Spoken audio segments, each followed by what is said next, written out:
tanpa menghargai hasil pemikiran para suku bangsa, Indonesia akan hancur, akan acur.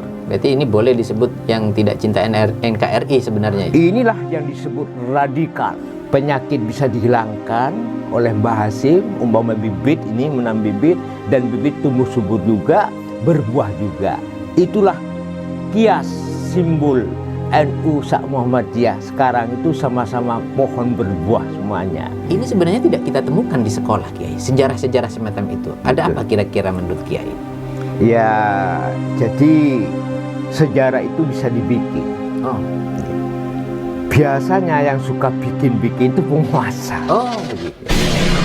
Sebagaimana niat Rasulullah Sallallahu Alaihi Wasallam, sebagaimana niat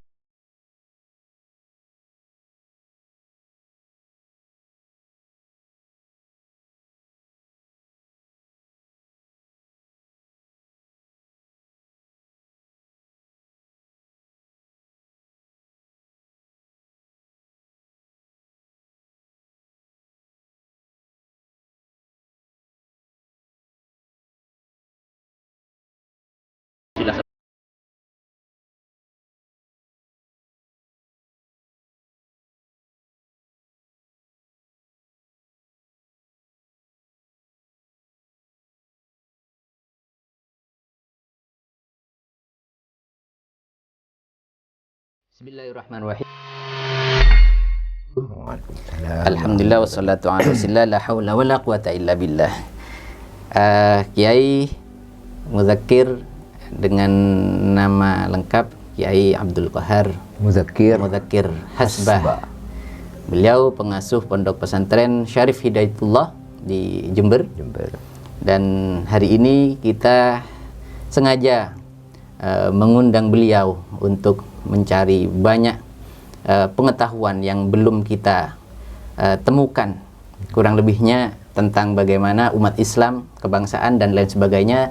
Untuk lebih jelas dan lebih konkretnya kita akan langsung menyapa beliau. Assalamualaikum Kiai. Waalaikumsalam. Insyaallah sehat Kiai. Alhamdulillah. Alhamdulillah. Begini Kiai, terima kasih sebelumnya sudah menyempatkan untuk hadir di studio Benteng Akidah. Dan langsung saja kami ingin bertanya-tanya tentang adanya banyak upaya-upaya umat Islam untuk persatuan. Dan itu tidak hanya digaungkan oleh para ulama dan tokoh-tokoh kita, Kiai. Orang-orang awam pun menyatukan merindukan persatuan. Betul. Nah, untuk saat ini kami juga bertanya-tanya, kira-kira persatuan umat Islam di Indonesia itu bagaimana kira-kira Kiai, kemungkinannya dan tentu solusi-solusinya seperti apa. Betul. Nah, untuk selanjutnya saya akan tanya kepada Kiai seperti yang barusan kita uraikan, dan mohon penjelasannya Kiai. Ya, alhamdulillah.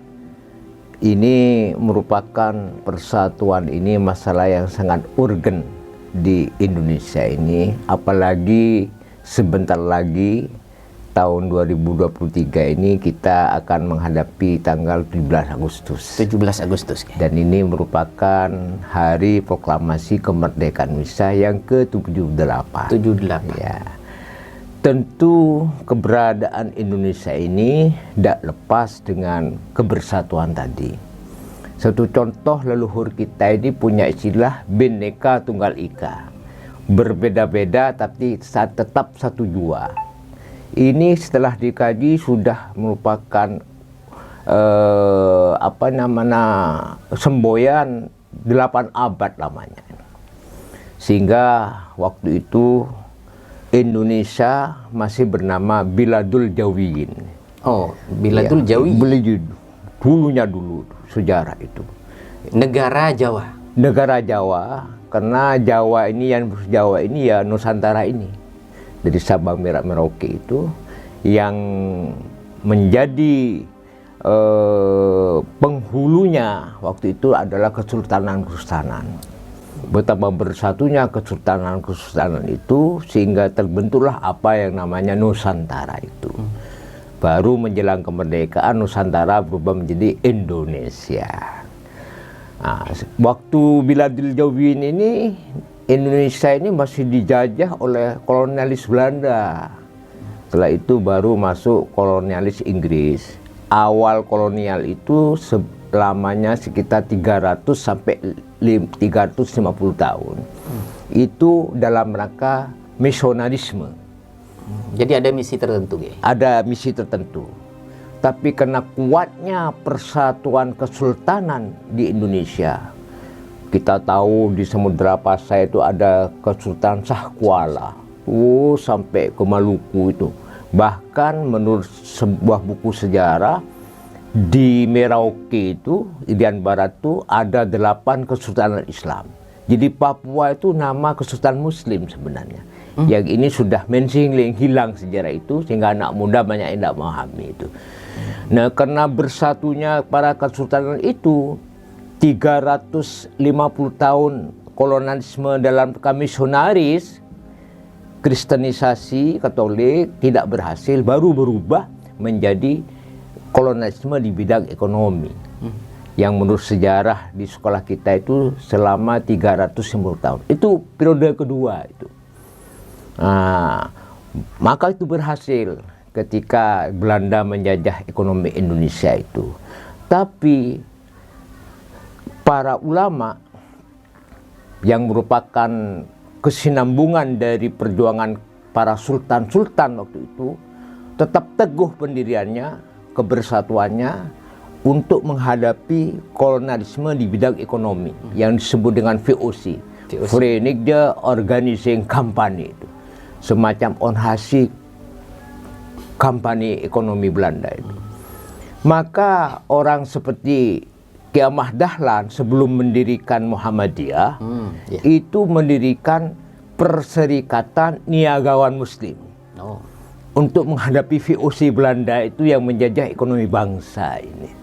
Bahkan jelas dalam sejarah itu Hasyim Asy'ari, Wahab Asrullah sebelum mendirikan Nahdlatul Ulama, maka mendirikan dulu Nahdlatul Tujjar, kebangkitan para pedagang muslim. Tujuannya untuk menghadapi kolonialisme di bidang ekonomi yang disebut VOC itu. Sama-sama mendirikan organisasi ekonomi dua-duanya. Ekonomi dua-duanya itu. Bahkan kalangan intelektual kampus waktu itu, H.S. Cokroaminoto, Agus Salim, sebelum mendirikan Serikat Islam menjadi Partai Serikat Indonesia, sebelumnya itu SDI. Saya kira Serikat Dagang Islam. Oh, Serikat Dagang Islam. Iya. Alhamdulillah perjuangan beliau-beliau ini di bidang ekonomi cukup berhasil sampai masuk kepada era kemerdekaan. Sebelum era kemerdekaan, para ulama ini bersatu lagi untuk menjaga kedaulatan Indonesia itu, lalu mendirikanlah Jamiah Keagamaan. Oh, jadi di awal yang disentuh adalah perekonomian. Perekonomian, begitu. Lah 1912 Ki Ahmad Dahlan mendirikan Muhammadiyah, Hasyim Asy'ari mendirikan Nahdlatul Ulama dan seterusnya. Lah ini ada sebuah alkisah. Nah, bagaimana Ki? Awal Ki Hasyim Asy'ari mau mendirikan NU sama Muhammad Dahlan mau mendirikan Muhammadiyah itu ada sedikit sebuah diskusi besar dua beliau ini. Agak panjang mungkin. Panjang. Bagaimana cara mendakwahkan Islam, memasarkan pesan-pesan Islam dakwah di Indonesia ini. Tentu kedua pakar tokoh ini ada beberapa perbedaan pendapat di bidang format. Akhirnya diskusi ini ditengahi oleh seorang tokoh nasional, pahlawan nasional, namanya itu almarhum Ki Haji Mas Mansur. Masya Allah. Insya Allah dari Surabaya itu, yang makamnya ada sekitar lingkungan Masjid Ampel. Ada tulis tokoh pahlawan nasional Ki Haji Mas Mansur gitu. Dia menengahi pembicaraan antara Hasyim Asy'ari dengan Ahmad Dahlan dengan mengatakan, sudah begini Kang, Kang Dahlan ini sama dengan mau menanam bibit sebuah pohon bibitnya sing api-api, sing unggul-unggul. Tidak ada penyakitnya segala macam. Sehingga begitu ditanam, tinggal diairi, dipupuk, sudah tumbuh, subur lalu berbuah. Sedangkan Kak Hasyim Asy'ari ini, daunnya Ki Mas Mansur, almarhum, tokoh nasional itu yang kebetulan Surabaya. Kang Hasyim Asy'ari ini bagaikan mau menanam bibit pohon, tapi bibitnya itu sing kathah ulate, banyak penyakitnya. Itu bahasanya begitu? Iya, bahasanya begitu. Sehingga nanti ketika ditanam tidak cukup diairi dan dipupuk, tapi perlu diobati biar hilang penyakitnya itu. Tentu lama ini tumbuh ini, lama ini berbuah. Tapi kedua-duanya tumbuh. Penyakit bisa dihilangkan oleh Mbah Hasyim, umpama bibit ini menanam bibit dan bibit tumbuh subur juga, berbuah juga. Itulah kias simbol NU Sak Muhammadiyah sekarang itu sama-sama pohon berbuah semuanya. Nah, jadi keduanya ini saling memahami, saling tasamuh, saling toleransi awal start mau mendirikan jamiah keagamaan ini. Tapi lebih awal Muhammadiyah kan Kiai? Iya, begitu. Nah, olehnya yang paling banyak saham untuk mengusir penjajah kolonialis dan yang paling banyak kontribusi saham memerdekakan Indonesia itu ya dua lembaga ini, keagamaan ini, NU Sak Muhammadiyah. Akhirnya yang lain juga ikut serta mendirikan, yang agak seformat dengan Muhammadiyah mendirikan Al-Irsyad, yaitu yang kemudian mendirikan lagi Persatuan Islam. Itu jauh sebelum Muhammadiyah. Persis. Ya, yang format perjuangan ini sepaham dengan Mbah Hasyim Asy'ari, Mbah Asy'ari NU, muncullah itu Nahdlatul Wathon di NTB, Wasliyah, Jami'atut Tarbiyah di daerah Jambi, Palembang, Lampung, kemudian di Jawa Barat itu Matlaul Anwar dan sebagainya. Itu semuanya dalam rangka mengisi kemerdekaan Republik Indonesia. Berarti umat Islam dan tokoh-tokohnya itu paling besar mengkontribusikan saham kemerdekaan dalam rangka mencerdaskan kehidupan bangsa. Nah, yang kedua dalam rangka menjaga kedaulatan negara Republik Indonesia. Kenapa? Karena negara itu penting, sangat penting buat pemeluk agama itu. Apalagi Indonesia Mirul Islam. Tanpa kuat negara, artinya Indonesia tidak punya pemerintahan, kita sholat tidak bisa, haji sulit, apalagi buka madrasah, ceramah.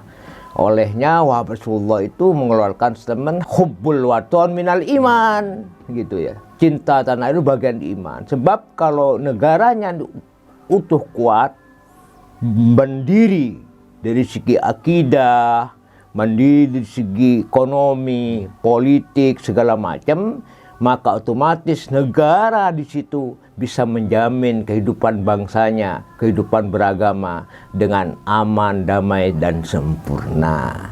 Itulah maksudnya para pendahulu-pendahulu kita itu. Ada satu hal yang perlu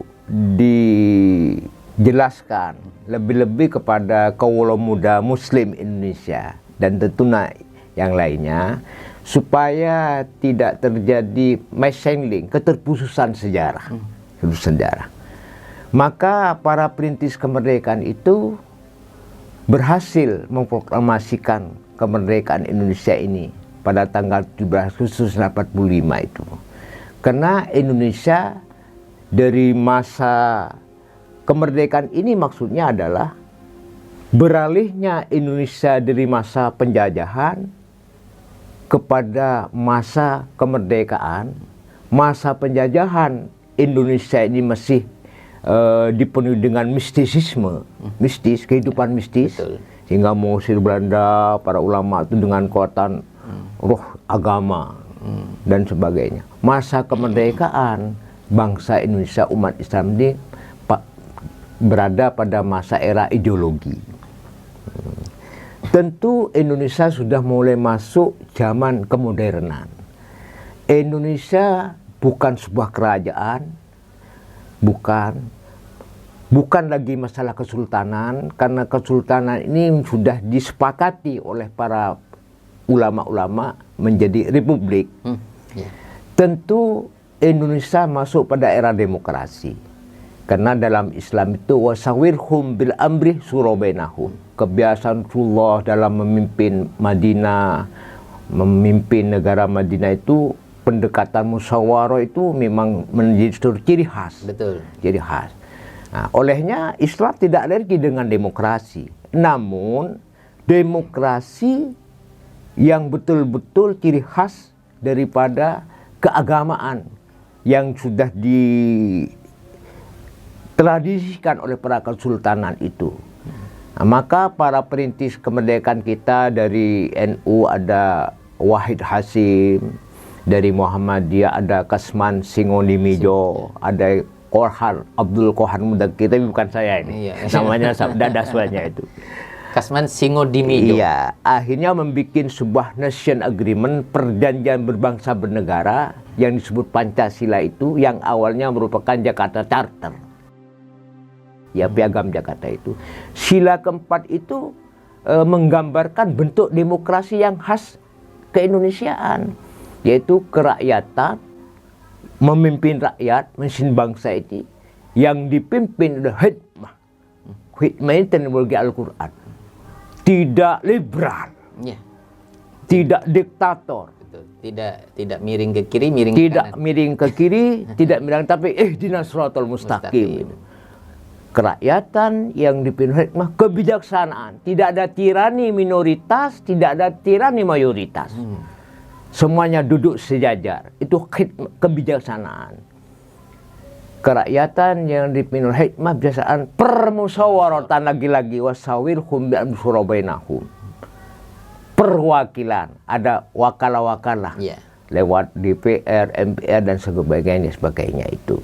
Nah, olehnya barang siapa yang keluar dari nation agreement ini tidak mengkultur ide-idenya itu. Apa demokrasi kapitalis, sosialis, macam-macam lah, lebih-lebih yang lah dunia ini, tidak percaya pada agama ini sekarang ini. Memaksa-maksakan kayak kasus kemarin itu mau merubah Pancasila itu. Masya Allah. Sila pertama mau di Eka ketuhanan Maha Esa itu. Eka Sila tinggi akan diganti kebudayaan. Itu berarti mengkhianati nation agreement. Tanpa menghargai hasil pemikiran para suku bangsa, Indonesia akan hancur, akan acur. Berarti ini boleh disebut yang tidak cinta NKRI sebenarnya. Inilah yang disebut radikal. Oh. Radikal kiri ini. Berarti mengkhianati jerih payah para perintis kemerdekaan kita, mengkhianati undang-undang itu sendiri. Gitu. Inilah jalan tengah sebenarnya Pancasila itu. Nah, oleh karena itu perlunya ada waktu sejenak kaum muslimin Indonesia, lebih-lebih para kaula mudanya Pemuda-pemudanya. dan umat yang beragama lain yang memang cinta Indonesia itu harus mengembalikan kedaulatan Indonesia itu sesuai dengan sejarah berdirinya Republik Indonesia. Siapa tadi? Kembalikan Indonesia ini kepada NU dan Muhammadiyah. Jadi bersatu kembali. Bersatu kembali karena ini pemilik saham terbesar. Bisa undang pakar-pakar sejarah, Ya. pasti sepakat. Kontribusi saham terbesar mengusir kolonialitas Belanda ini bukan kami bikin-bikin, tidak. Ini berdasarkan sejarah, Ustaz. Itu adalah ulama dan santrinya. Kontribusi terbesar untuk kemerdekaan, ulama dan santrinya. Coba lihat, Bung Karno telah statement dalam bukunya Islam. Saya kader Muhammadiyah. Walaupun sholatnya koyo NU, ya tahlilan, ya kunut, tapi dia itu SD-nya lah istilahnya ya dulu apa begitu, SMP dan sebagainya itu Muhammadiyah. Ya. Kemudian Bung Karno kenal Islam ini dari tokoh-tokoh Muhammadiyah, yaitu Ahmad Hasan, pendiri Persatuan Islam itu. Sampai dia ambil menantu sama H.U.S. Cokro Aminoto, pendiri Serikat Islam itu. karena keagamaannya itu berguru kepada ulama-ulama Islam. Pak Harto, seorang pemimpin Orde Baru yang lama 30 tahun lamanya, Masya Allah, itu juga menyatakan saya alumni sekolah Muhammadiyah. Walaupun sholatnya ya koyok kita niki di tahlilan, di kunut nopo niku gitu. Jadi menurut saya itu masalah kebersatuan antara umat Islam itu harus dua simbol ini bersatu. Ya, dua simbol ini bersatu. Ini yang gitu, tidak disadari hari ini, Kiai. Dan juga begini, Kiai. Ya. Mohon maaf. Ya. Dari tadi kita menyimak dari apa yang dipaparkan Kiai. Ini sebenarnya tidak kita temukan di sekolah, Kiai. Sejarah-sejarah semacam itu. Ada apa kira-kira menurut Kiai? Ya, jadi sejarah itu bisa dibikin. Oh. Biasanya yang suka bikin-bikin itu penguasa. Oh, begitu. Itu di mana-mana, bukan hanya di Indonesia ya. Saya tidak nyinggung Indonesia, ndak. Dimanapun di dunia ini sejarah bisa dibikin. Biasanya yang sangat berkompeten membikin sejarah itu ya penguasa demi kepentingan kekuasaannya. Olehnya perlu ada semacam sejarah yang orisinil. Perlu kajian sejarah yang komprehensif dan lintas sejarah. Mungkin ada referensi dari Kiai untuk sejarah yang masih orisinil menurut Kiai barusan. Kira-kira buku apa yang perlu dibaca oleh kawan-kawan kita? Betul. Alhamdulillah guru saya ini, saya pernah studi di Bandung. Kemudian guru dosen lah istilahnya di kampus itu sejarawan. Sudah sepuh tapi insya Allah ini masih hidup. Yaitu Profesor Dr. Mansur Suryanegara, Masya Allah. yang banyak menulis buku sejarah. Yang bestseller itu adalah buku sejarah, judulnya kalau tidak salah ini Api Sejarah. Api Sejarah, Masya Allah. Iya, beliau hampir 100 tahun kalau tidak salah usianya. Wallahu a'lam. 80-an kalau 80-an begitu. 80-an begitu. Betul. Iya. Kami pernah ketemu juga dengan beliau, Masya Allah. Jadi itu yang direkom untuk teman-teman netizen kita. Untuk para kaula muda muslim, para aktivis keislaman, saya kira satu hal yang sangat lumrah, wajar, bahkan wajib menurut saya. Masya Allah. Wajib di mana anjuran ini, bukan wajib di mana fikih ya. Nanti tidak baca itu dosa, nanti anjuran. Buku Api Sejarah itu, bahkan di bawah ada subjudulnya, peran ulama dan santri dalam kemerdekaan gitu. 2 jilid kalau ada.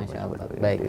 Jadi kalau dari awal ketika kita menyimak sejarah, ada 2 organisasi besar simpul keagamaan yaitu NU dan Muhammadiyah berhasil menyatukan umat dan bangsa sehingga merdeka. Lalu hari ini di masa-masa yang kita ketahui keadaan negeri kita, Kiai, kenapa seolah-olah ini sulit untuk merdeka dari penjajahan ekonomi dalam tanda kutip? Dan seolah-olah tokoh-tokohnya itu tidak ada waktu untuk sekali lagi bersatu dan memerdekakan Indonesia, mengembalikan kedaulatan Indonesia. Seperti itu, Kiai. Contoh misalkan di waktu Pilpres, bagaimana. Nah, dan waktu ini kita akan juga menghadapi Pilpres. Itu apa kira-kira, Kiai, yang menjadi hambatan para Kiai, mohon maaf, para tokoh, entah itu dari keagamaan atau kebudayaan, kesulitannya apa untuk bersatu kembali? Pertama itu sebab kita ini terlalu euforia dengan reformasi. Non sewu nggih para pemirsa, para penggerak-penggerak reformasi itu berhasil menumbangkan Orde Baru, sehingga Indonesia itu masuk pada era reformasi. Tapi reformasi itu cek kosong. Jadi bisa diisi siapa saja? Siapa saja. Padahal jelas waktu itu siapa lokomotif reformasi di kalangan muslim. Mahasiswa-mahasiswa di kalangan muslim yang bergerak waktu itu untuk suksesnya reformasi dalam rangka suksesi kepemimpinan itu muslim. Tapi terlalu euforia. Menerima begitu demokrasi dari barat ini. Sampai semuanya dianulir undang-undang, apa istilahnya dianulir itu?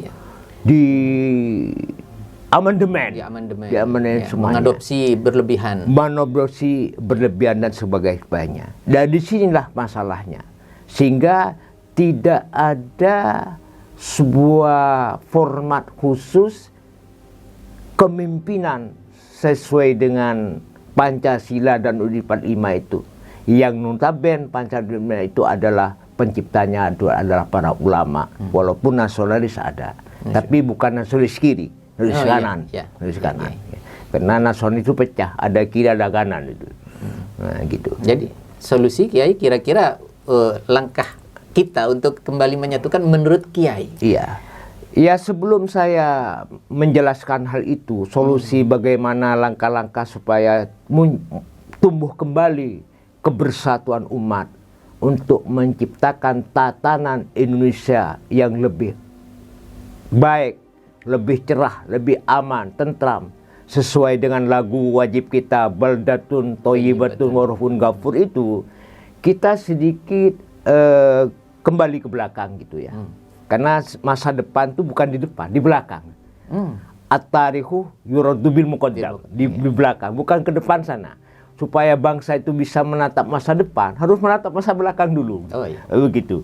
Nah, sebenarnya secara intern, ukhuwah Nahdiyah dan Muhammadiyah ini secara kultural itu sudah mulai tumbuh. Oh, begitu. Saya punya sahabat namanya Profesor Dr. Agus Purwanto. S1, S2-nya itu Fisika ITB, kemudian S3-nya di Jepang, entah universitas apa lupa saya, Jepang. Lalu keagamaannya itu pernah nyanti di Jember, di pesantren Al Hasan, Ki Mujammil itu ya. Panti ya. Iya, sekarang jadi guru besar fisika teori di Universitas Airlangga Surabaya, UNER ya, UNER ya. Mengarang buku banyak. Lah ini beliaunya ini karena ahli fisika dan ahli mempelajari tafsir di pondok, sehingga buku-bukunya itu tentang sains Qur'ani. Lah ini sampai pikiran-pikirannya itu sistematis, bagus, sampai dilembagakan menjadi pondok pesantren sains Qur'ani Muhammadiyah. Yang pertama kali menerima ide ini adalah almarhum Gus Solahuddin Wahid. Almarhum. Iya. Sampai di Tebuireng itu ada semacam program studi di pondok pesantren sains Qur'ani Muhammadiyah. Masya Allah. Di dalam pondok Tebuireng. Jadi pencetusnya beliau dari UNER ya, yang dari UNER Agus Suratto itu, yang direstui betul oleh Gus Solahuddin. Padahal Gus Solahuddin itu sebagai simbol dan simpul Nahdlatul Ulama. Kemudian di luar pondok ada di Jogja ada pondok pesantren sains Qur'ani Muhammadiyah itu. Kemudian di Surabaya ada, di Jember belum tapi akan direncanakan, di Jakarta ada. Saya kira kalau tidak salah ada 5 pondok pesantren sains Qur'ani Muhammadiyah. Yang menarik itu diterima di Tebuireng, tapi tidak dilembagakan. Cuman di situ ada semacam forum di situ, kajian-kajian sains Qur'ani oleh Agus Purwanto itu. Yang selanjutnya, kalau dulu NU itu amal jamaahnya di bidang kepesantrenan, itu betul. Sedangkan Muhammadiyah di bidang pendidikan formal, TK sampai universitas. Tapi modern, ya, keduanya ini saling mengambil hikmah. NU sekarang juga punya TK sampai universitas, baik yang didirikan oleh lembaga ma'arif maupun pribadi ulama NU, tokoh NU. Muhammadiyah juga mendirikan pondok-pondok pesantren dan sebagainya. Itu di bidang kelembagaan. Di bidang kehidupan keagamaan pun, saya ambil kisah Profesor Dr. Buya Hamka. Profesor Dr. Buya Hamka itu sekitar umur sebelum 50 tahun masih di Minangkabau, di Sumatera Tawalib, karena ayahnya dari Padang. Dia mengatakan kunut itu bid'ah. Awalnya? Iya, awalnya. Lalu dia pindah ke Jakarta, kira-kira umur 60 tahunan, mendirikan Masjid Al-Azhar, karena dia seorang yang alim, alumni Al-Azhar University Mesir.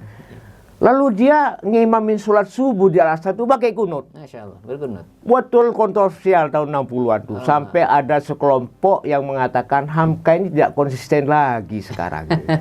Dulu mudanya membid'ahkan kunut, kok udah sekarang Tiba-tiba kunut Kiai ya? kunut ya. Dijawab sederhana. Gimana Kiai? Wong dia tuh alul hikmah kan.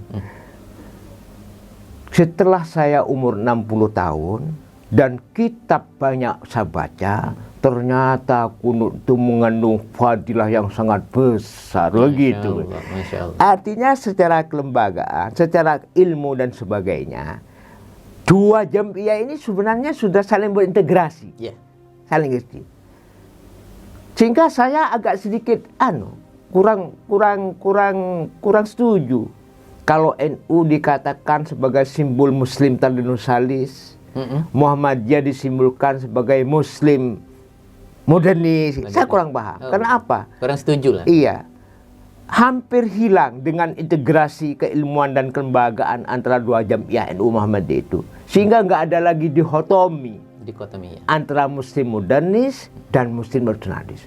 Bagaimana wawasan Gus Dur saat mendiang hidupnya itu, Masya Allah. Bagaimana Kiai? Ya, pemikirannya modern, Ya. diterima oleh segala komponen bangsa, segala macam. Kan modern itu. Ya. Nah, Yang dijuluki guru bangsa. guru bangsa itu. Jadi menurut saya sudah suatu keberhasilan Hasyim Asy'ari dan Ahmad Dahlan untuk mencerdaskan kehidupan bangsa itu. Nah, inilah yang perlu tekankan ke depan ini. Setelah membaca belakang, Ya. kita menghadap ke depan. Apalagi, mohon maaf Kiai, apalagi Kiai Hasyim Asy'ari dan Kiai Ahmad Dahlan ini masih sedarah. Saya pernah dengar dari seorang kiai itu, Ya. bukan hanya satu guru, tapi masih saudara. Betul. Masya Allah itu. Apa sepupu, apa ponaan Hasyim Asy'ari. Yang jelas kalau umurnya lebih tua Hasyim Ahmad Ya, Dahlan Ahmad lah, Dahlan, gitu betul. ya. Ya. Bahkan juga gurunya satu. Satu guru. Kayak Soleh Darat. Kayak Soleh Saya Darat. dengar begitu. Masya Allah. Barangkali mungkin para masyayikh, para ustadz dan sebagainya yang menyempatkan untuk mengkaji ini bisa itu dicek itu. Betul. Iya. Jadi Apa- Kiai masih ada juga ya Kiai? Di mana? Kiai yang katanya mengatakan masih saudara itu kan masih ada. Kiai sepuh gitu kan masih ada. Saya hanya berapa bulan mendengar dari ucapan beliau itu Masya Allah. tentang sejak lama Hasyim Asy'ari itu dulu satu guru, masih berapa bulan masih ada kayaknya. Oh, Masya Allah. Masih ada Masya itu. Allah. Masya Allah. Jadi ini salah satu masukan besar untuk menjadi pertimbangan kenapa kita harus berbeda. Artinya harus tidak bersama. tidak Gitu, bersama, Kiai. iya. Jadi dari, Ahistoris. iya. Kalau tidak bersatu seolah-olah jauh dua jam ini, itu ahistoris. Ahistoris betul. Betul, ya Kiai. Saya sempat begini Kiai dulu. Mohon maaf waktu kecil di rumah saya itu kan Nahdliyin semuanya. Artinya Betul. kita dari keluarga Nahdlatul Ulama. Kakek saya pun juga fanatik luar biasa. Termasuk kepada Gus Dur. Nah, Betul, itu iya. pecintanya Gus Dur. Ketika kami tidak songkokan, itu dibilang, "Mana songkoknya?" Oh, kayak Muhammadiyah aja. Nah, itu dulu sering kami dengar seperti itu. Kiai. Iya. Masya Allah, baik Iya. ya. Jadi dari awal sampai akhir, sampai barusan kami dengarkan, jadi keberhasilan ketika bersatu, itu menciptakan satu kemerdekaan yang dirasakan oleh anak bangsa. Anak bangsa hari ini. Lalu kenapa kita tidak mengulang sejarah itu kembali, Kiai? Nah, padahal juga kita sudah jelas tidak harus mengaca kepada sejarah. Dalam Al-Quran, wala tafarraqu wakhtalafu min ba'di ma ja'ahumul bayyinat, wala tafarraqu kalladzina. Nah, kan seperti itu. Betul, betul. Jangan berpecah belah seperti mereka sudah tahu, sudah sadar, sudah memahami persatuan menghasilkan kemerdekaan. Kenapa masih harus pecah? Nah, jadi masuk kepada solusi itu tadi Kiai. Gimana Iya, Kiai? iya. Jadi karena para ulama ini telah melahirkan generasi-generasi. Wali Songo melahirkan generasi para masai-masai pesantren ini. Masai pesantren juga punya generasi. Maka menatap Indonesia ke depan supaya berdaulat, Ya. damai, aman, baldatun thayyibatun wa ghafurun ghafur, harapan para penjaga itu terwujud, maka sekarang dipasrahkan pada ahli waris ini. Hendaklah ahli waris pesantren baik NU Muhammadiyah adalah mengkaji kembali keberhasilan para pendahulunya, dan itu hanya bayarannya darah dan nyawa. Masya Allah. Kita tuh hidup enak, tenang, bisa berdagang, bisa berekonomi, bisa sekolah akibat hilangnya penjajahan. Akibat penjajahan hilang karena kebersatuan para pendahulu kita. Iya. Marilah kita kaji lagi kembali di sejarah ini, kemerdekaan ini oleh para ahli waris sekarang. Jangan duduk ongkang-ongkang dan sebagainya itu gitu. Jadi fokus temukan kajian sejarah yang orisinil. Yang orisinil. Yang kedua, melihat realita Indonesia sekarang ini. Baik di bidang pendidikan, sudah ada rencana nasionalisasi, kenakalan remaja, segala macam, penghapusan sejarah-sejarah. Nah, itu Kiai. Itu perlu disoroti oleh para ahli waris ulama, ahli waris NU Muhammadiyah sekarang ini. Iya, iya Kiai. Baik yang ada di pesantren ahli waris itu, maupun yang ada di perguruan tinggi. Iya, iya Kiai. Doktor kita itu sudah banyak itu. Tapi marilah kita harus peduli kembali pada sejarah. Nah, gitu. Tidak cukup di sekolah ya sejarah. Tidak cukup di sekolah. Karena sudah ada yang di otak-atik itu dihapus. Dihapus sebagaimana realita ekonomi kita segala macam. Jadi dari semua problematika keumatan bangsa ini kita kaji, insya Allah akan menemukan ilham untuk menjadi kebersatuan demi tegaknya Republik Indonesia yang baldatun thayyibatun wa rabbun ghafur itu. Saya kira itu. Baik, Masya Allah Kiai. Jadi untuk solusi yang paling utama kembali kepada keilmuan Kiai. Pada keilmuan. Jadi mengingat barusan sempat disinggung oleh Kiai tentang perubahan-perubahan sejarah itu bisa dimonopoli, artinya bisa dilakukan oleh penguasa. Iya, iya. Nah, akhir-akhir ini kan juga pernah dengar misalkan PKI sebenarnya korban, misalkan seperti itu. Sedangkan dulu kita ketahui sejarahnya tidak begitu dan banyak hal. Jadi pada kesimpulannya kita cari sedetail mungkin bagaimana sejarah yang orisinil. Yang orisinil. Seperti itu Kiai. Ya. Dan kembali setelah itu baru semangat makin kokoh. Semakin kokoh. Betul. Semakin kokoh. Kiai. Ya. Jadi untuk saat ini kami pikir sudah banyak yang kami serap dari Kiai. Mohon untuk closing statement, artinya untuk penyampaian pesan-pesan Kiai. Terakhir untuk saudara-saudara kita, anak bangsa dari Sabang sampai Merauke dan seluruhnya untuk mengakhiri perjumpaan kita pada pagi ini. Iya. Jadi masalah persatuan yang bahasa Arabnya ukuah. Itu ada tobakun antobakinnya, ada step-by-stepnya. Kita melihat pada sejarah Nabi. Ada langkah demi langkahnya. Ada langkah demi langkah. Sebelum terjadi ukuah di Madinah itu. Madinah kan masyarakat majemuk kan.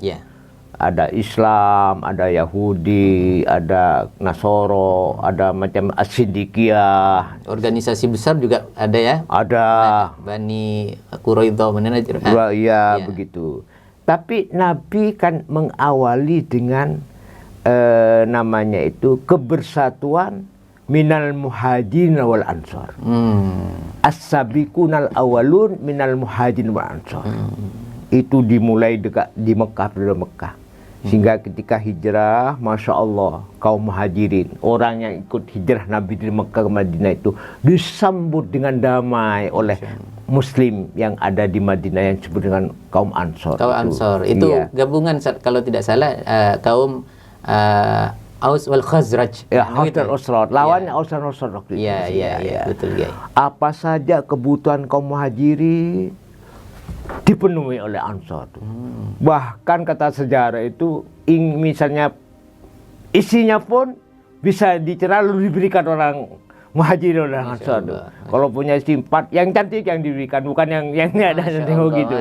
Itu saya kira kalau Kom Santi tahu semua itu ya. Iya. Sehingga kebersatuan muhajirin Ansor itu menjadi penengah sejarah di Madinah. Orang Nasrani tertarik, orang Majusi tertarik dan sebagainya. Karena sudah tertarik, maka muncullah istilah ukhuwah basariyah, ukhuwah watoniyah. Baik, baik. Jadi saya boleh potong sebentar, Kiai? Iya, boleh. Barusan sangat menarik, Kiai. Jadi sampai istrinya pun itu bisa berbagi. Artinya dicerai lalu diberikan kepada sahabat Muhajirin. Ada sahabat katanya minta istri, lalu dia nunjuk pada istri yang kedua yang kurang cantik. Oh jangan sahabat, istri ketiga saya yang cantik, ini yang saya berikan. Masya Allah. Saya mohon izin menyimpulkan, Kiai. Saya memetik hikmah dari apa yang Kiai sampaikan. Jadi bagaimana persatuan itu terwujud karena kesadaran take and give. Betul. Saling memberi, saling mengasihi. Dan hari ini untuk mengambil hikmah tersebut, jadi kita tidak mementingkan kepentingan pribadi kita. Betul. Untuk sesama menunjang dengan ukhuwah antara Muhammadiyah dan NU kita bahas ya pada khususnya betul. Kali ini, Kiai.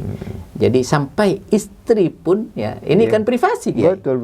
Itu berbagi, Kiai. Apalagi hanya kepentingan ekonomi dan yang lain mungkin Kiai yang sifatnya sekunder lah, Kiai ya. Nah, mungkin ini yang perlu saya tekankan hari ini, Kiai. Saya catat besar-besar di agenda saya bahwa kita jangan sekali-kali menonjolkan kepentingan pribadi kita. Dahulukan kepentingan yang masalahnya lebih umum, yaitu persaudaraan. Mungkin itu, Kiai. Betul. Selanjutnya, Kiai. Ya, jadi kita ini betul-betul mementingkan kepentingan umum daripada kepentingan pribadi. Termasuk di intern kita, pondok pesantren. Pondok ini munculnya itu memang pengawalnya salah seorang kiai. Hijrah di suatu tempat yang terpencil. Waktu itu masih nggak ada masyarakat, yang ada hutan-hutan, bahkan macan-macan harimau. Lalu dia membabat. Ditanya sama orang yang ke hutan itu, untuk apa Kiai? Untuk mendirikan langgar dan sebagainya. Itu di langgar muncul tempat-tempat penginapan pesantren. Berarti pesantren itu terwujud dari jerih payah masyarakat. Oh iya. Nah, sekarang ahli warisnya sudah menikmati kebesaran pesantren yang dididik oleh beliau-beliau leluhurnya itu. Maka tugas kita sekarang di samping dalam rangka mewujudkan ukhuwah itu salah satunya seperti jiwa Ansor Muhajirin, Muhajir Ansor, mementingkan kepentingan umum daripada kepentingan pribadi, maka pondok pesantren itu harus peduli terhadap masyarakat lingkungannya. Setuju, ya. Di sekitar pesantren itu ada apa sekarang?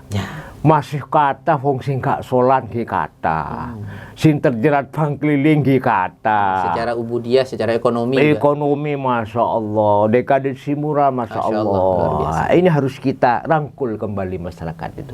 Khususnya oleh pesantren ya. Iya, maka pesantren itu semakin eksis. Masya Allah. Pesantren eksis, ukhuwah Islamiyah akan juga eksis. Saya kira itu. Masya Allah. Baik, Kiai, luar biasa. Dan banyak hikmah yang kami petik, dan tentu juga untuk para netizen, subscriber channel Benteng Akidah dimanapun berada juga. Mungkin ini perjumpaan kita dengan Kiai sepuh kita, guru kita bersama, Kiai Abdul Qahar Muzakir Hasbah.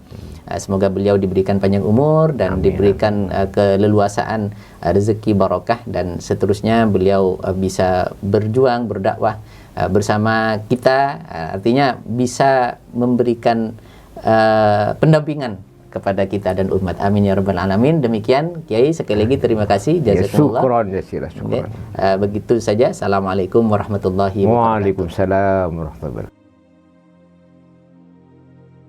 Assalamualaikum warahmatullahi wabarakatuh. Sahabat kaum muslimin dimanapun Anda berada, pada kesempatan ini kita memulai sudah selama 6 hari atau 7 hari.